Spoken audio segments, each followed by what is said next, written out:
Bonjour à tous. Nous avons montré lors de notre dernière séance que le prophète arabe appuyait à la fois le pacifisme et le militarisme, en refusant de s'en tenir à l'un ou l'autre extrême. Désormais, c'est à mi-chemin des positions contraires qu'il va s'employer à définir les critères d'une guerre juste. Mohammed va proposer un certain nombre de conditions ou d'exigences qui, si elles étaient respectées, rendraient l'usage de la force armée légitime. Ces règles, mises bout à bout, forment une sorte de droit de la guerre. Pour commencer, nous nous contenterons de les énumérer, puis nous en discuterons deux en guise d'illustration. Ceux qui sont intéressés par le sujet pourront se reporter au chapitre 9 du volume 3 de mon essai, le livre descendu, où la question est traitée en détail. À mesure de notre examen, nous verrons que les règles énoncées dans le Coran ne permettent pas de clore le débat portant sur la guerre, ni d'arrêter un ensemble cohérent de conditions qui en garantiraient la justesse.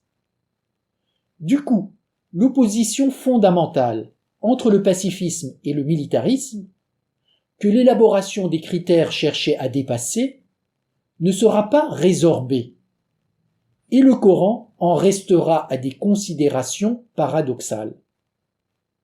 Pour autant, l'instruction coranique n'est pas vaine. Les lignes prédicatives rivales qu'elle concentre offrent un formidable champ à la réflexion. Elles ouvrent un espace au creuset duquel les croyants pourraient élaborer un point de vue critique sur la guerre et prendre devant Dieu et devant l'histoire des décisions responsables sur les conflits dans lesquels ils seraient impliqués.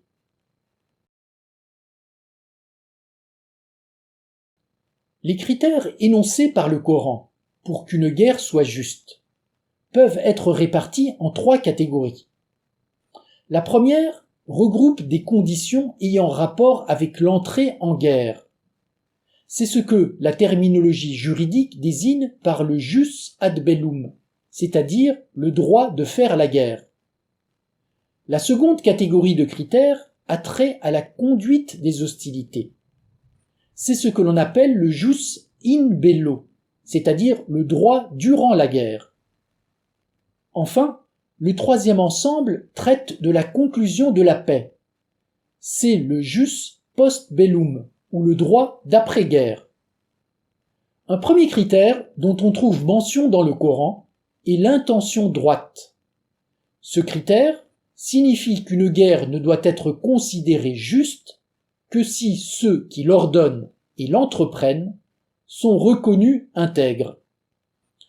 Si ceux qui s'engagent dans la guerre n'ont ni foi ni loi, aucun crédit moral ne devra être accordé à leurs entreprises. En revanche, s'ils sont réputés soucieux du bien, respectueux du droit des gens, sincères dans leur engagement et sans compromission dans la conduite des affaires dont ils ont la charge, c'est-à-dire, pour le dire en un mot, s'ils sont fidèles à Dieu, alors on pourrait considérer que le combat qu'ils se résolvent à mener est fondé. À cela s'ajoute un deuxième critère important, qui est celui de la juste cause. La guerre ne peut être légitime que si elle est un moyen en vue du bien commun, que s'il est un instrument d'exception utilisé pour redresser un tort, rétablir le droit ou servir la paix. Le Coran rattachera la juste cause à deux cas de figure emblématiques, la légitime défense et l'intervention humanitaire. Puis, le Coran formule une série de conditions limitatives que l'on peut grouper sous le terme de critères de proportionnalité. Ainsi, l'option militaire ne devrait être retenue que si elle a quelque chance de succès, et uniquement si les gains qui en sont escomptés sont supérieurs aux coûts occasionnés, et ce pour l'ensemble des parties en présence. Ces critères s'avèrent toutefois difficiles à utiliser en pratique, mais leur emploi conduirait tout de même à privilégier la voie de la moindre violence. Dans le même ordre d'idées, la guerre ne devrait être envisagée qu'en dernier recours, après que toutes les démarches susceptibles de parvenir à une solution non armée ont été épuisées. À ce premier ensemble de critères s'ajoute une deuxième série de conditions qui portent sur la conduite des hostilités. En la matière, le prophète commande que l'on respecte les pratiques coutumières de la guerre et que l'on se conforme aux usages sur lesquels s'accordent les peuples ennemis lorsqu'ils se combattent. Les belligérants sont notamment exhortés à ne pas violer les lieux et les périodes jugées illicites au combat, de n'utiliser que les moyens considérés comme loyaux et d'honorer le statut spécifique accordé aux messagers, aux arbitres, aux civils et aux prisonniers. Un autre précepte d'importance, ayant trait à la conduite des hostilités, commande de discriminer entre combattants et non-combattants. Il s'agit notamment de ne jamais utiliser les non-belligérants comme moyen pour des objectifs de guerre et de faire l'impossible pour les épargner. À cela s'ajoutent des obligations plus générales, telles que s'interdire tout moyen intrinsèquement mauvais et redonner sans cesse une chance à la réconciliation. Enfin, le Coran associe la guerre juste à un certain nombre d'exigences portant sur les activités consécutives aux opérations militaires. Ainsi, ceux qui se compromettent dans la guerre ne pourraient prétendre être de bonne foi dans leur engagement que s'ils travaillent au relèvement des populations meurtries par le conflit et œuvrent au rétablissement de conditions de justice et de sûreté qui permettraient aux rescapés de la guerre de prendre un nouveau départ vers demain. Ainsi, le recours aux armes ne serait légitime aux yeux du prophète arabe que s'il satisfait l'ensemble des conditions que nous venons de mentionner. Or, comme on va le voir sur les exemples que nous allons détailler, ces conditions s'avèrent conflictuelles et butent sur d'irréductibles dilemmes moraux. Elles ne peuvent pas être satisfaites en même temps et n'offrent donc pas de programme directif en pratique. Le critère de la juste cause signifie que la guerre n'est moralement acceptable que si elle est un moyen d'exception employé en vue de la justice et de la paix. L'argument prend sens, par exemple, en cas de légitime défense. Lorsqu'une communauté voit son territoire envahi, ses gens brutalisés, ou ses droits bafoués, d'une manière qui menace gravement son existence, alors il est moralement licite pour elle de riposter contre son agresseur, par la violence des armes, pourvu que la force employée n'excède pas ce qu'exige l'objectif défensif. Ce cas de figure est suffisamment connu pour ne pas qu'on s'y attarde. Penchons-nous plutôt sur l'autre grand cas de figure, où l'argument de la juste cause est invoqué. La guerre ne serait-elle pas légitime si elle permet de secourir des populations misérables ou martyrisées? Mais qu'avez-vous à ne pas combattre dans le sentier d'Allah quand il est temps d'opprimés, hommes, femmes et enfants qui disent « Seigneur, fais-nous sortir de cette cité dont les gens sont injustes, et assigne-nous de ta part un allié, et assigne-nous de ta part un secoureur. » La guerre ne serait-elle pas justifiée pour des raisons humanitaires? N'est-il pas juste et bon de combattre les puissances malfaisantes qui persécutent, infligent le malheur et assombrissent la vie? On pense notamment à Pharaon et Corée, à ces figures qui représentent dans le Coran la tyrannie et le capitalisme véreux. Pharaon s'était élevé sur terre. Il répartit ses habitants en clans, cherchant à opprimer l'un d'eux.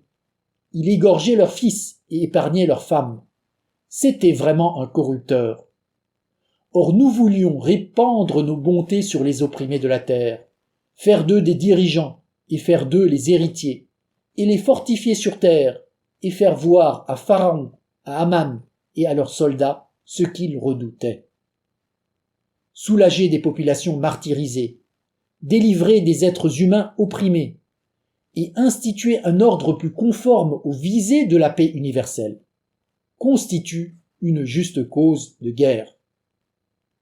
Ceci dit, l'argument humanitaire ne lève pas les autres obligations faites aux croyants, et notamment celle de rester fidèle aux engagements pris. Le respect des pactes conclus avec les tiers, quels qu'ils soient, demeure un principe contraignant. Si certains vous demandent secours au nom de la religion, à vous alors de leur porter secours, mais pas contre un peuple auquel vous êtes liés par un pacte.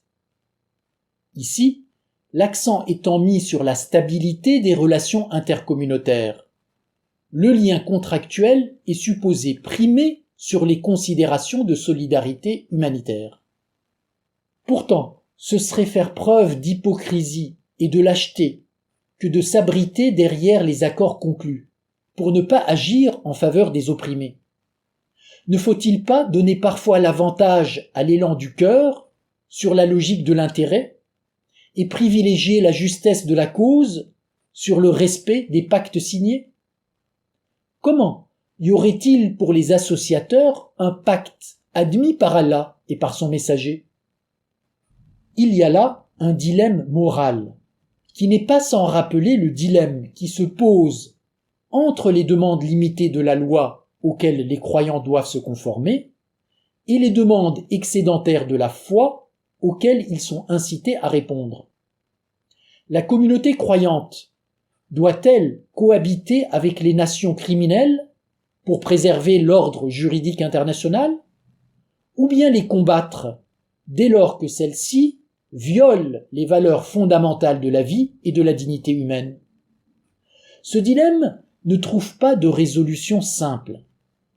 Il met en évidence les difficultés d'application que pose le principe de la juste cause, tout comme il fait ressortir l'impossibilité de définir objectivement ce qu'est le bien au regard de Dieu.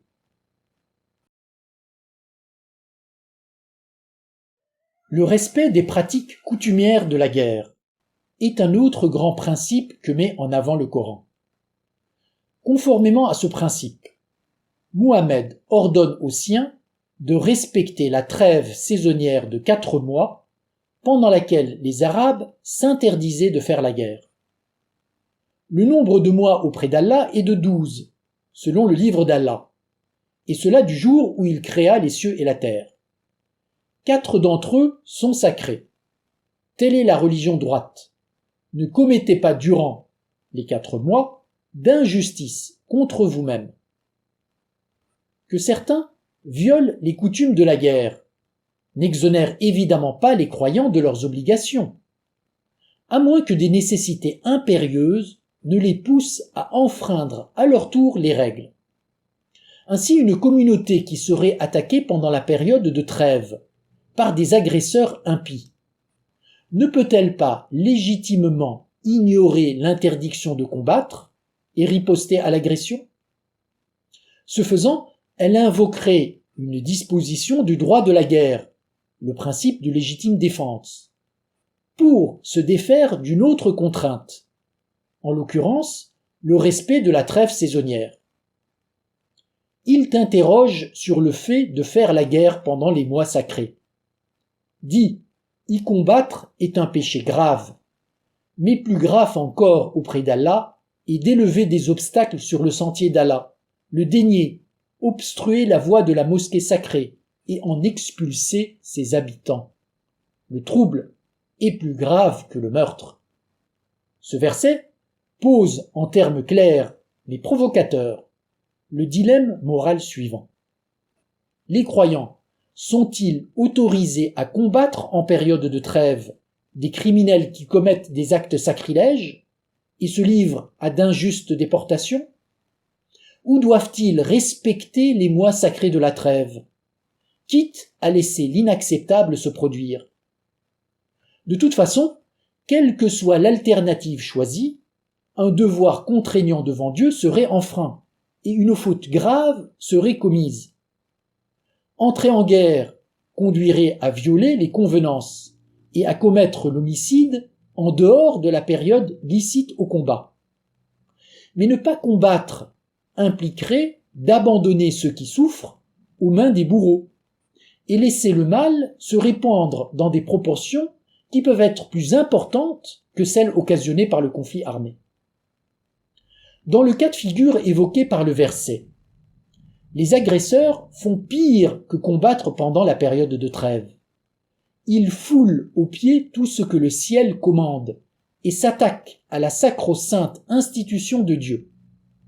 Ils commettent une multitude d'exactions et d'assassinats. D'où la réaction vive et indignée du prophète. Le trouble est plus grave que le meurtre.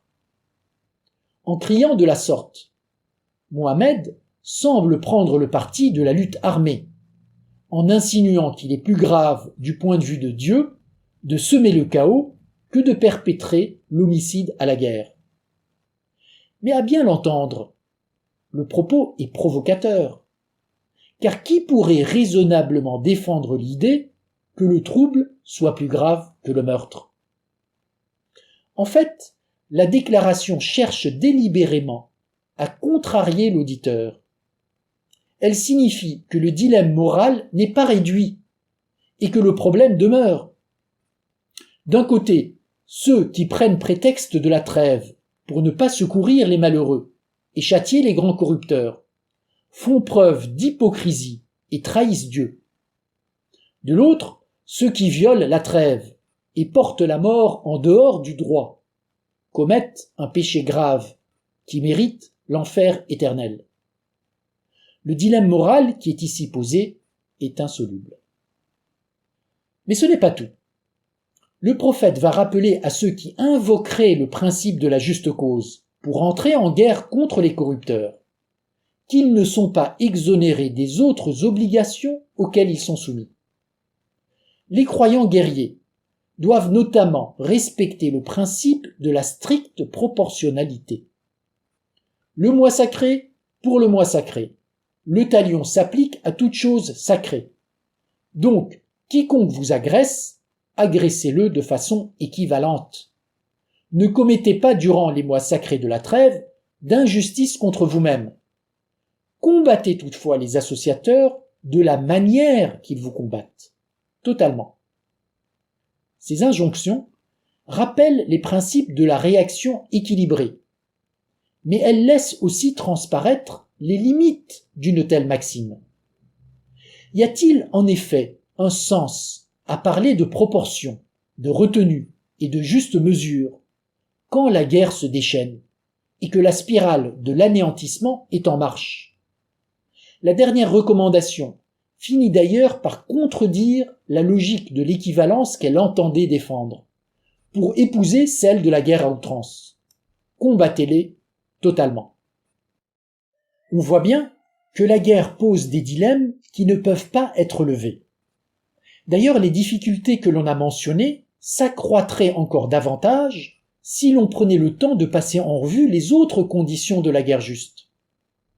Parfois, les dilemmes qui se posent sont particulièrement difficiles et angoissants. C'est le cas notamment lorsque la victoire paraît compromise par les impératifs de proportionnalité et de retenue. Dans certains cas, opérer avec les réserves nécessaires et les précautions humanitaires d'usage peut aggraver le conflit ou donner l'avantage à l'ennemi. Que faire dans de telles conditions? Faut-il privilégier la justesse de la cause en utilisant des moyens répréhensibles pour assurer la victoire? Ou faut-il au contraire donner l'avantage à la légalité des actes de belligérance, au détriment potentiel de la cause réputée bonne? Ces exemples montrent bien que les critères énoncés dans le Coran sur la guerre juste sont conflictuels entre eux et ne peuvent pas être satisfaits simultanément. Ce qui veut dire que le recours aux armes ne trouvera jamais de mode opératoire susceptible de le rendre entièrement légitime. Un tel constat marque l'échec de l'approche normative que le prophète avait voulu privilégier, avec pour conséquence de laisser ressurgir les positions extrêmes du pacifisme et du militarisme. Reprenons brièvement ce que l'on vient de dire. Pour juger de la guerre, Muhammad essaye de conformer son regard au point de vue de Dieu. Ce faisant, il est amené, à cause du paradoxe du divin, à cautionner les positions contraires et sans cesse à excéder les alternatives. D'un côté, il défend l'absolu de la paix et réaffirme l'interdit de tuer. Mais le pacifisme lui paraît en même temps insuffisant, parce qu'il reste impuissant face à l'iniquité. De l'autre côté, Muhammad s'aligne sur le naturalisme et admet le caractère conflictuel du devenir. Mais il ne trouve pas d'excuse aux bellicistes, ni de consolation aux atrocités commises à la guerre.